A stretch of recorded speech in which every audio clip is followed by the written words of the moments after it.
bermanfaat bagi semuanya. Ada suatu kisah seorang sufi yang sangat luar biasa. Suatu hari, sang sufi sedang berjalan-jalan di pinggir kota. Tiba-tiba hatinya dikejutkan ketika melihat seorang pemuda gembel. Tapi sang pemuda gembel ini membersihkan cahaya makrifat di wajahnya.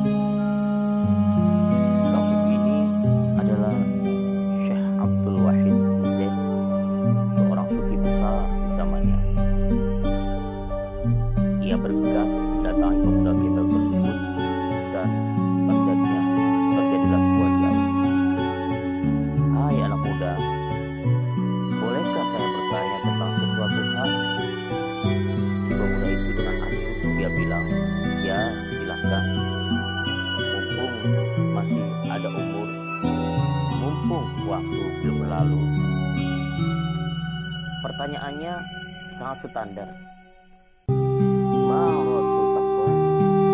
Sesungguhnya hal takwa itu apa, wahai pemuda?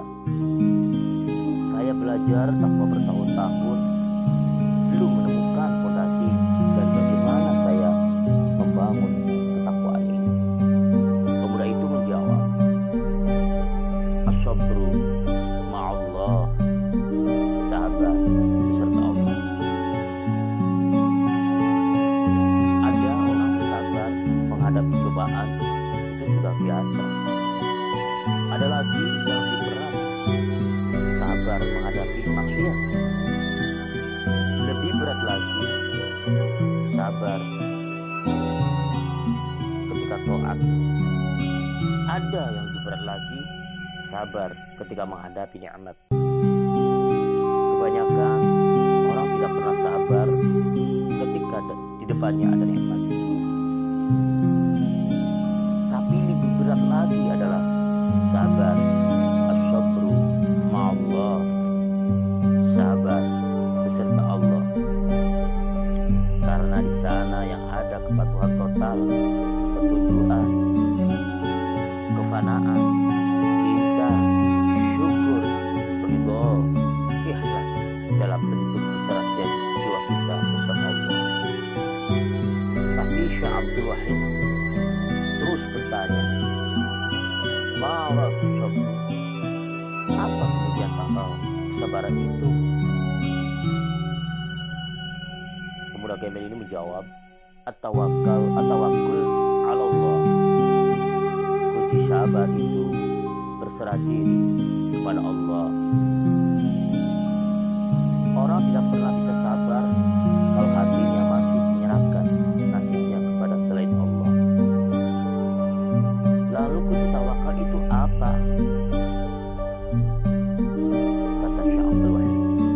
Pemuda gembel itu menjawab, "Al-ridho ilallah." Putuskan hatimu hanya menuju kepada Allah. Jika hatimu masih menuju kepada yang lain, kamu tidak akan pernah bisa tawakal. Syekh Abdul Wahid masih terus memburu pertanyaan. Wa ma'ratul iqrar? Kunci memutuskan diri hanya kepada Allah itu seperti apa? Sang pemuda itu menjawab, "Al-infirad lillah." Sendirikan hatimu hanya dengan Allah. Jangan ada yang lain. Hubunganmu dengan Allah begitu istimewa. Jangan ada yang lain. Wa ma'ratul infirad? Caranya bagaimana? Kuncinya apa? At-tadri Allah, kata pemuda itu. Segala hal selain Allah singkirkan dari hatimu, karena hatimu tidak ingin ada selain Allah.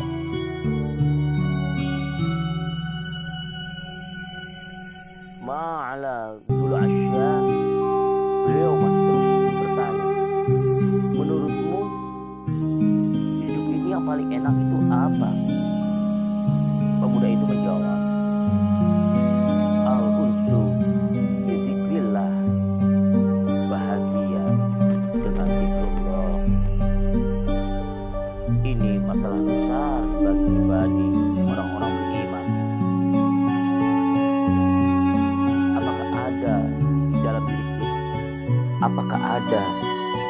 dalam diri kita satu titik bahwa yang disebut membahagiakan itu adalah zikrullah, jangan-jangan bukan itu yang disebut kita bahagia.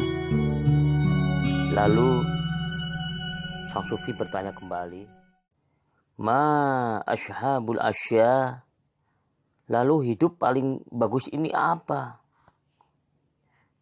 Al-aish ma'allah, ya hidup bersama Allah. Pertanyaan itu berlanjut terus, berlapis-lapis pertanyaan dan dijawab dengan memuaskan oleh sang pemuda gembel itu. Demikian kisah dialog antara sang sufi dengan pemuda gembel. Wal anfu minkum, wassalamualaikum warahmatullahi wabarakatuh.